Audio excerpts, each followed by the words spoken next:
За өглөөний мэнд. За өнөөдөр бичлэгээ цааш нь цувралаа цааш нь үргэлжлүүлж явъя. За өнөөдөр хэдүүлээ яаж койн худалдаж авах вэ гэдгийг хамт суралцсан. Тэгэхээр одоо бол өнөөдрийн байдлаар койнууд маань үнийн унж эхэлж байна, тийм үү?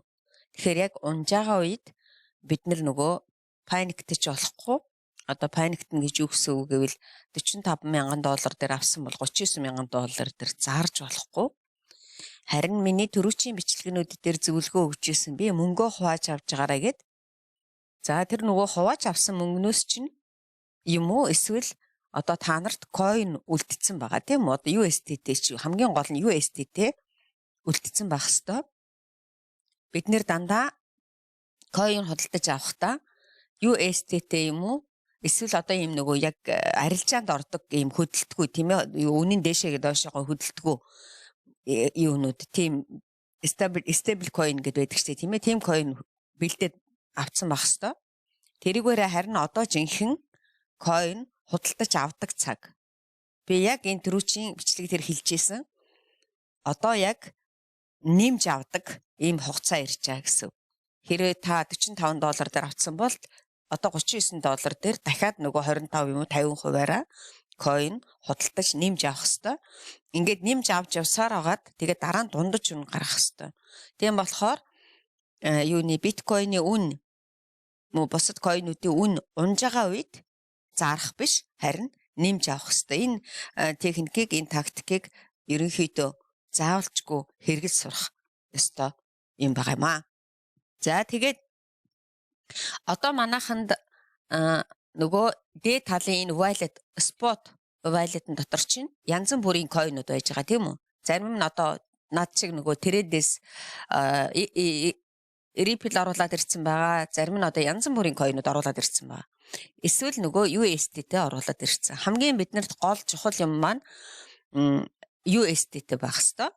Тэгэхээр та нар Ripple-ийн одоо трейдээс арай шимтгэлийн хямд гэж ойлгоод тийм ээ нааш нь оруулаад ирээд USDT-гээр зарцсан байгаа бол бүр их сайн.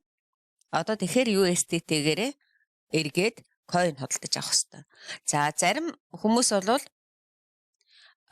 байгаа coin-о өөр coin-оор зарах тийм үү. Жишээлбэл одоо нэг хүн надаас суугаад байсан. Надад Dogecoin байгаамаа. Одоо тэрийг би эргээгээд USDT-гээр зарах гээд байгаамаа гэд. Тэгэхээр өнөөдөр бол би та нарт одоо яг худалдаж авахыг зааж өгнө. Ягаад гэвэл биткойн их хямдарсан байгаа учраас яг би зарахыг бол хэлж өгмөргүй. Тэгэхээр өнөөдөр хэдүүлээ ямар нэгэн койн худалдаж авъя. Тэгэхдээ миний хувьд бол одоо жоохон BNB буюу энэ Binance Bridge-ийн койныг авах сонирхолтой байна. Бага хэмжээгээр. Тэгээд дахиад цаашаагаа унвал би дахиад үргэлжлүүлээд авна. За тийм болохоор би хамгийн дээд тал дээр нь одоо яг энэ баруун дээд тал дээр өөрийнхөө худалдаж авах гэж байгаа койныхоо нэрийг эхлээд бичнэ. Эсвэл зарах гэж байгаа койныхоо. За тэрнээс өмнө би нэг юм тайлбарлаад өгөөтэй. Энэ яг бидний энэ харагдаж байгаа график дизайн гэдэг юм уу те, энэ сайт яаж харагдаж байгаа нь бол хүн болгоных өөр байгаа. За тэгэхээр энэ дээд тал дээр энэ баруун дээд тал дээр энэ жижигхэн хөөрхөн хүрдний зураг байна тийм үү? За энэ хүрдний зургийн доод тал дээр бид нэр яг энэ харагдаж байгаа нүрээ яаж харагдуулах вэ гэдгийг өөрөө сонгох юм. Жишээл одоо би ингээд тавьчих Pro гэдэг дээр.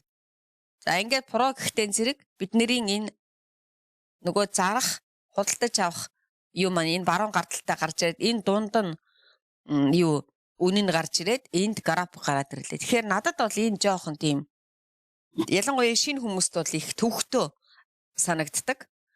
Тийм болохоор миний хамгийн боломжийн аятайхан бол за хэдүүлээ энэ дээр нэг тавиад үзье. Тэгэхээр ингэж харагдах нь манай TRDMNтэй адилхан харагдана гэсэн үг. Ерөнхийдөө ойролцоо тийм байгааз доод талдаа. Гэхдээ энэ дээр бидний хайдаг хайлтын систем айгу олж харагдахгүй хэцүү. Тийм болохоор хэдүүлээ хамгийн эхний шин дөнгөж орж байгаа хүмүүст бол энэ классик хэлбэр хамгийн зөв аятайхан харагддаг. Энэ юу гэсэн үг вэ? Энэ баруун гар тал дээр бидний нөгөө байгаа койнууд яаж олох вэ гэдээ ингээ бүгд ил харагдана. Энэ дунд маань график жижигхэн. Тэгээд энэ баруун гар тал дээр болох дон зэрэг одоо үн. Тэгэхээр энэ доотлол дээр ингээд зарах ба эхнийх дээр нь худалдаж авах, дараагийнх дээр нь бол зарах цонх ингээ гараад ирсэн байна. Тэгэхээр энэ дээд талынх дээр утсан дээр ч гэсэн адилхан энэ дээдлийнх дээр дараад дизайна сонгороо. Тэгвэл бас нүдэнд чинь арай жоохон эвтэйхэн харагдах хэлбэр байнамаа. За одоо хэдүүлээ энэ дээд талын тэрэдийн классик гэдэг энэ хэсгийг сонгоно шүү. Тэрнээс тэр доошогоо бид нэр одоо арай ороогүй явж байгаа. Бид нэр дөнгөж хамгийн одоо хэлбэр арилжааг л сурч явж байгаа. Тийм болохоор классик дээр дараад ингээд энэ цонх гараад ирлээ. За тэгэхээр одоо арилжаа хийх гэж байгаа юм бол хамгийн эхлээд өөртөө байгаа койно бодох нь тийм үү? Надад ямар койн байна вэ? USDT байвал USDT, Ripple байвал Ripple, Doge байвал Doge. Тэгэхээр одоо тэрийг бид нэр юу болгож зарах гэж байгаа гэдгийг бас ойлгоно. Doge-гоо бид нэр USDT болгох ч юм уу? Эсвэл Doge-гоо Ripple болгох ч юм. Энд чинь бол та нарын өөрсдийн дуурын хэрэг. Эсвэл USDT-гээрээ жоохон Binance худалдаж авах гэж байгаа юм уу гэд тийм үү? Binance гинэ их том ярих нь BNB coin худалдаж авах гэж байгаа юм уу? Тэгэхээр энэ дээдл дээр тэр айгүй чухал. Ягаад гэвэл нөгөө хослоо сонгоход чинь хэрэг болно гэсэн үг. За энэ баруун гар тал дээр одоо би энэ бичлэгийг хийж явахдаа BNB гэдэг coin-ыг би худалдаж авах гэж байгаа тийм үү? Тэгтээ зэрэг би BNB гэж тавьчихна. За тэгэнгүүт энэ доод тал дээр BNB-гийн хослолнууд гараад ирнэ. BNB-г яаж худалдаж авах вэ гэсэн хослолнууд. Тэгэхээр энэ дээр өөртөө байгаа coin харах нь шүү дээ. Ямар юугээр BNB-гээр худалдаж авч болох нь уу, зарж болох нь уу гэдгийг. За тэгээд би нэг юм хэлчихсэн төрөө чи надад BNB USDT сонирхолтой байгаа учраас би энэ 5 хушиг ингээ шар өнгөтэй болгочлоо. Тэгвэл одоо миний дуртай coin ч гэдэг юм уу тийм ээ. Миний байнга хэрэгэлдэг coin ингээд хамгийн дээшig гараад ирдэг. Тэгэхгүй бол энэ доошогоо явуул зүгээр төмөн мянга юм байгаа үстэй. Тийм болохоор ингээд юу яахгүй тулд сандрахгүй тулд ингээд зарим өөрийнхөө яг нэг сонирхол татаад байгаа coin-уудаа ингээд яах нь урд тал дээр нь жижигхэн ийм шар тэмдэг тавьчих юм. Тэгэх юм бол чиний сонирхоод байгаа coin маань дээшигээ гараад ирэх нэ. За одоо би миний яг одооний бичлэг хийж байгаа үед бол надад BNB USDT сонирхолтой байна. За тэгэхээр одоо хэдүүлээ арт талд нь байгаа үнийг харна. Тэр 10x mix гэдэг чинь бол энэ энгийн арилжаанд хэрэггүй шүү. Энийг би дараа нь тайлбарлаж өгнө. Одоо энэ рүү бол ерөөсөө орж хэрэггүй. Зүгээр л BNB USDT арт тал дээр нь 434.48 гэсэн үнэтэй тийм одоо өнөөдрийн байдлаар. За одоо ингээд жишээлбэл XRP-гээ зарах гэж байгаа хүмүүс байх юм бол юу гэж хэлчих гэнэ үү? XRP гэд биччихээд ингээд XRP-гээр чинь ямар хосол байх нэг вэ? Энэ ард нь харах нь. Бид нэр энэ Ripple-гээ BNB-гээр зарах гэж байгаа бол энэ хослыг харах нь тийм үү? Дээрээсээ 4 дэх. За эсвэл бид нэр одоо USDT-гээр зарах гэж байгаа бол энэ бас дээрээсээ 2 дэх гэд. Ингээд эднэрийг харах нь ямар хослыг сонгож авах вэ гэдгийг эхэлж сонгох нь. За тэгэхээр одоо жишээлбэл энэ рүү нэг жоохон Dogecoin сонирхож байгаа хүмүүс бол Dogecoin гიშчээд хослыг харах нь. За тэгээд дараа нь энэ дээр дарангууд одоо жишээлбэл Dogecoin USDT гэдээ дарлаа гэхэд энэ доотлол дээр худалдаж авах нь арт тал дээр нь Dogecoin-о зарах нь ингээ гараад ирж байгаа. За тэгвэл одоо миний тэгэхээр хамгийн гол нь ерөөсөө юугаар сонгож авах нь хослоо сонгож харах нь шүү дээ. Юуг юугаар солих гэж байгаа вэ? Үгүй зарах гэж байгаа вэ гэд. За энэ болохтан зэрэг зарах шүү. Тэрнээс солих биш. Convert гэдгийн шал өөр байгаа. Би convert-ийн тухай дахиад би бичлэг хийж өгнө. Convert гэдэг маань нэг coin-ыг нөгөөгөөр солих гэсэн үг. Энэ одоо миний тайлбарлах гэж байгаа бол нэг coin-ыг нөгөөгөөр зарах гэсэн үг. Яаж зарах уу гэдэг нь. За тэгэхээр одоо хэдүүлээ нөгөө юурга үндсэн юурга орё BNB. Тэгэхээр би BNB USDT-гээ сонгож байна. За одоо энэ тал дээр одоо дээд тал дээр улаанаар болохоор улаан өнгөтэйнүүд нь дандаа зарах, доод талын ногоон өнгөтэйнүүд нь худалдаж авах үн байгаа. Тэгэхээр энэ дунд ерөөс энэ бужигнаад байгаа нь болох дунд зэрэг яг одооны энэ ханш ийм хурдан секундтэй минуттай гүйж явж байгаа. Тэгэхээр энэ дээр одоо сандрал яана одоо алин дээр зарах уу? Энэ дээр бол нэг амар зөрөө гарч ирэхгүй байгаа зү. Тийм болохоор энэ дээр сандраад юу яагаад ах юм байхгүй. Одоо ингээд гүүгээ секундээр гүүгээд ахаар сандраад ах юм байхгүй. Хамгийн гол нь юу яа өөрийнхөө л үнийг харна. Ер нь энэ ногоон өнгөөр за би нэг 434 64 хавцаа ч юм уу те энэ жоохон доошохон байж болно шүү дээ. Хийдүүлээ зарна гэвэл би болохоор худалдаж авах гэж байгаа тийм үү. За тэгэхээр энэ лимит market stop limit гэд байж байгаа. За би өнөөдөр яг шинэ хүмүүст бол тэр арагшаага энэ кросс 3 эднэрийг дараа нь тайлбарлахгүй шинэ хүмүүс энэ рүү бити их також гүйж ороорой. Ягаад гэвэл юу яахгүй бас жоохон төвхтөө. Тэгэхээр маркет гэхээр би түрүүчийн бичлэгэн дээр танилцуулж ирсэн. Яг одоо энэ цаг, минут, секундны үнээр шууд зарна гэсэн үг. Тэгэхээр энийг бол би хэлээд өгсөн учраас хэдүүлээ өнөөдөр лимит гэдгийг сонгоё.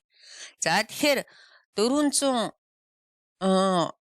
энэ дээр бол 432 байна. Гэхдээ энэ улаан өнгөн дээр 400 улаан өнгө чинь болохоор 432 63 энэ хавцаа зарна гэж юм тийм үү. За тэгэхээр би энүүнийгаа яаж солих нь вэ?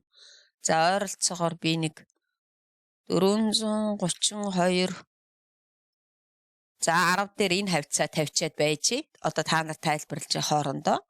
Тэгэхээр 432 10 дээр би BNB худалдаж авнаа. Энээс доошоо худалдаж авъя ч гэсэн болно шүү дээ, тийм үү?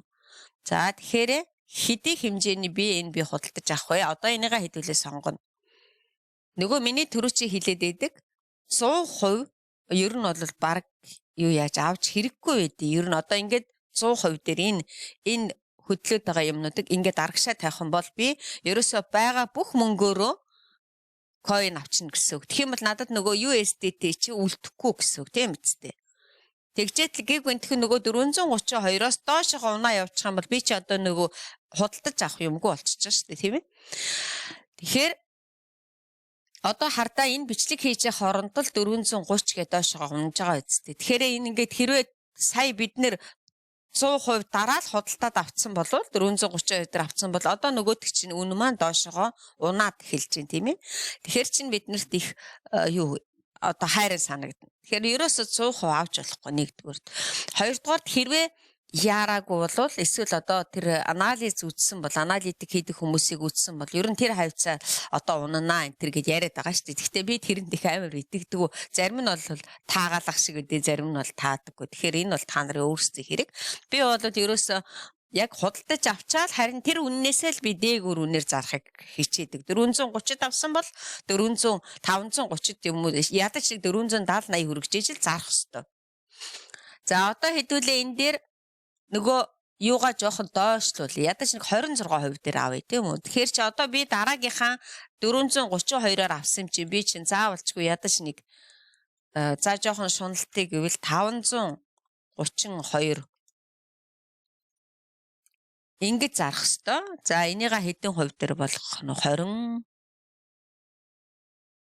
26% дээр. Би энэ дээр зарах хэвээр шүү эргээж. Энэ чи 2 байх хэвээр шүү энэ 2. За тэгэхээр би 432 10 дээр авсан бол 532 10 дээр зарж ээж л бид нэр ашиг гарна. Тэрнээс биш 432 дээр авч итэл унаа 420 болчингууд ой сандрал одоос өнгөрлөө нөгөөдөг чинь бүр амар унаа явчлаа гэл ингээд тэрлөө авчиад хямдханаар зарах юм бол бид нэр алдагдал хүлээнэ гэсэн. Одоо жишээлбэл энийга 432 дээр авчаал тэр доор одоо унж эхэлж байгаа биз. Тэгэнгүүт нь сандрангуудаа 400 хэдэд зарах нь. 400 одоо 28 унаад ороод ирлээ тийм үү. Тэгэнгүүт нь сандрангуудаа 428 заръя гэж бод. Инхэн бол бид нөгөө төрүүчийнхээ авсан юг мөнгөө доош нь хараа алдагдaltaа гарч байгаа биз. Ийм алдагдaltaа намайг хийж болохгүй. Тийм болохоор ерөөсөө заавалчгүй сандраад яараад Нэгэнтээ бид нар чинь анханасаа хийсэн эрсдэлтэй юмд орж байгаа шүү гэж. Одоо ингээ гинтхэн ундаг гэдгийг шинэ хүмүүс бол одоо ороод хардсан байгаа. Тийм болохоор хизээч 100% нэгдүгээр худалдаж авч болохгүй мөнгөөрөө эсвэл байгаа койнороо харин энийгээ хуваагаад уналт болгон дээр одоо жишээлбэл бүр одоо шинэ юу хүмүүс бол дөнгөж одоо орж байгаа хүмүүс бол ердөөсөө уналт болгон дээр жоохныг ядаж худалдаж авах хэрэгтэй. Тийм болохоор ягаад би BNB-г одоо эхний удаад аав гэж хэлж байгаа гэвэл энэ Binance бирж маань BNB coin юун дээр бирж дээр хадгалт өөрийнх нь бирж дээр ингээд байж ивэл нөгөө шимтгэл нь бага байдیں۔ Тийм болохоор дөнгөж оронгуудаа шинэ орж байгаа хүмүүс бол дөнгөж оронгуудаа нэг зохиох хэмжээний BNB coin-ыг худалдаад авчих хэрэгтэй. За одоо ингээд бараг л намайг энд юм яриа сууж итл нөгөөх маань хөөхөн доош гонцсон байна. Тэгэхээр би жоохон доош нь тавьчихъя. За 426 орчимд би хэдэн хувиар нь байгаа мөнгөнийхөө зөөхөө хід гэдэм билээ нэг За энэ хавцаа байгаа мөнгөнийхөө хэдэн хувиар авчих 23 хувиар ингээд одоо худалдаж авнаа гэж тавилаа. За тэгээд гэтээ энэ маань шууд зарагдахгүй шүү дээ мэдчихэж байгааз.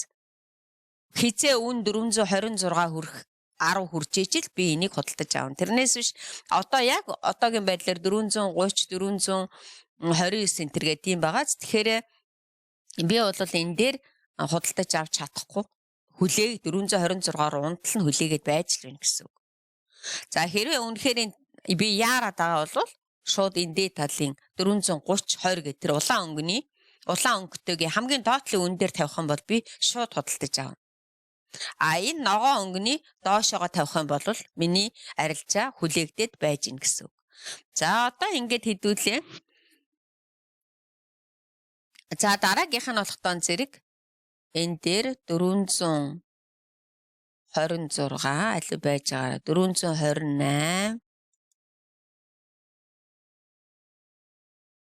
428 жоохон арилгана энийг. Одоо би тэгээ дараагийнх нь 528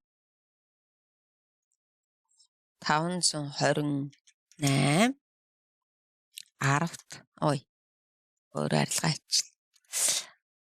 528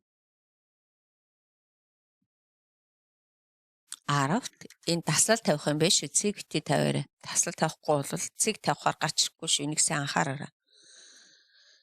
За ингээд би энүүнийг нөгөө төрүүчийн авсныгаа авах гэж байгаагаа би ингээд зарнаа. Одоо 860-аар би худалдаж авчаад 1066-аар би зарах ёстой. Тэгжээж надад яах нь вэ? 2 USDT-гийн юу гарч ирэх нь вэ? Ашиг гарч ирэх нь шүү дээ. За би энэ дээр мэдээж хэрэг та нарт бичлэг хийж харуулж байгаа учраас яг юуг амар их мөнгөөр бол тавихгүй та нар өөрсдийнхөө боломжоор ингээд юу ягаараа. За одоо ингээд би харуулъя. Бай гэд дараад харуулаа тий. За ингээд бай. Энд чинь нөгөө дахиад 10-10-аас дээшгээ байх ёстой гэд. Би нэг дандаа мартчихдээ шүү дээ. 10 $-оос дээшгээ байх ёстой. 10 $-оос дээшгээ байж ич 8 юу яа арилжаанд орно гэсэн үг. 10 $-оос доош юм бол ордоггүй шүү. Би нэг дандаа мартчихдیں۔ Тийм болохоор энийг хэдүүлээ 0.3 гэж үз. 3. Тэгэхээр би 12 $-оор яах нь ийм хэмжээний 426-ад би одоо захиалга өгнө. За ингээд захиалга өгчлөө. За ингэнгүүт энэ доо тал дээр байж гин тийм үү? Ингээд би энэ 426-аар ийм хэмжээний 1287 USDT-гээр худалдаж авнаа. Тэгээд энэ ногоон өнгө явсаар байжгаад хизээ 426 дээр очино. Тэгээд би тэр үнийг яах нь худалдаж авах нь. За тэгвэл яг тэр хэмжээг би 528.10 болонгууд нь яг төрөөхнийхээ нөгөө хэмжээтэйг буцаага зарнаа гэж тавьчих. Энэ. За ингээд одоо би та нарт зөв жишээ болгож харуулж байгаа тийм үү?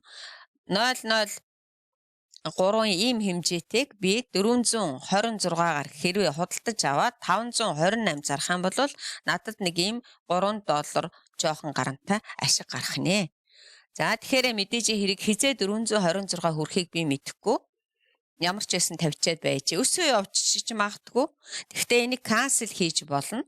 Одоо жишээл ард талын баруун талын шар өнгөн дээр дараад устгаж олно энэ гүйлгээгээ. За хэрвээ одоо энэ дээр хүрэхгүй. За яг хөө энэ болтол нь ингээд би хүлээгээд байж л ийгүүл ингээд орчихно. Ингээд орчиод байж гин гэсэн. За тэгэхээр хамгийн гол юм нь л энэ дээрээс одоо хэдүүлэн бичлэгийн дүгнж хэлж өгье. Хамгийн гол нь биднэрт ямар coin байна уу? Тэр coin-ийнхоо хослолыг олох нь тийм үү? За тэгээд хослолыг нь олцоод ямар coin-оор би ямар coin худалдаж авах уу гэдэг хослол дээрээ дараад энэ баруун талын тэгээд яг саяын маягаар эсвэл худалдаж авна эсвэл зарах нь. За зарах нь ард тал дээр нь худалдаж авах нь энэ дээр. За ингээд энэ болохтон зэрэг ердөөсөө дөнгөж шинэ эхэлж байгаа хүмүүсийн бага мөнгөөр хийх одоо арилжааны жинхэнэ жижигхэн тайлбар байгаа. За тэгэхээр одоо ингээд бид нэр дөнгөж нэг 426 давна гэж тавьж итэл чи одоо 430 болоод өсөө явчихчаа. Тэгэнгүүт сандраад за одоо энэ рүү гүгээд орё гэд ингээд юу яагаад гэвэл бас хэцүүлтэй. Одоо өөрийгөө хямраагаал ингээл өрөөсөө ингээ. Тэгвэл яг хав бүр болохгүй бол дахиад нэг жоох нэг тавьчих болно. 400 одоо арай жоохон 430 орчимч гэдэг юм уу тийм үү энэ дээр. Тэгэхээр энэ бол цэвэр өөр тухайн хүнээс шалтгаална. Та мэдээ сайн уншиж байгаа. Тэр аналитик хийдэг хүмүүсийг итгэж байгаа. Яг тэр үнэн дээр юу яана. Хамгийн гол нь миний зорилго бол та нар аргачлалаа л сураад авах хэрэгтэй. Яг энэ аргачлалаар л ингээд цаашаа арилжаанд ордно шүү гэдгийг л мэдэж авах хэрэгтэй. Тэрнээс биш яг ямар coin авах уу, ямар coin зарах уу гэдэг чинь бол тухайн хүний өөрийнх нь хэрэг. Тэрнээс биш ямар ч энэ блогерууд тийм ээ одоо энэ бичлэг хийж байгаа хүмүүс та нарт яг эдийн засгийн зөвлөгөө хизээч өгөхгүй. Ийм coin худалдаж ав, тэдээр зар гэж хинч одоо зөвлөгөө өгөхгүй. Тэрэн шиг худлаа юм байхгүй. Тэр зөвлөгөө өгдөг болвол тэрэн шиг худлаа юм байхгүй. Ягаад гэвэл тухайн хүний эдийн засгийн одоо боломж, тухайн хүний чадвар тэрнээс л бид нэр шалтгаална. Энэ одоо гэг бинтгийн ингээд л унаа явждаг, гэг бинтг өсөө явждаг. Тийм болохтон зэрэг хамгийн гол нь худалдаж авсан coin-оор илүү үнээр зарах л бидний гол зорилго. Тэрнээс биш сандар давхиж хүний хийснээр нэг coin ав давхаад хүний хийснээр зарж гүгээл ингээд байвал бид нэр хизээч одоо энэ юун дээр арилжаа хийх боломжгүй. За ингээд өнөөдрийнхөө бичлэгийг дуусгая. Тэгээд одоо би энэ 7 хоногт жоохон зав гарсан. Тийм учраас одоо ингээд цааш нь үргэлжлүүлээд бичлэгээ хийгээд яваад байна. За бүгдэнд нь амжилт. Жоохон нуршууд бичлэг боллоо. Уучлаарай. Ягаад гэвэл энэ мөнгөтэй холбоотой учраас. За тэгээд сувгийн маань дагаад нөгөө лайка дараад юу ягаараа комент хийчээрэй. Би энэ 7 хоногт ажил багтаа учраас ажил гайгүй ерөнхийдөө гайгүй учраас би танарт боломжоор бичлэгнүүд нэмж оруулнаа. За ингээд одоо харж байгаа өөрсдөө шийдэд энэ гүйлгээгээ өөрчлөх үү яах вэ? Ингээд байж л байггүй энэ бол тэгээд тухайн хувь хүний асуудал байх нь шүү дээ. За бичлэгээ дуусгая.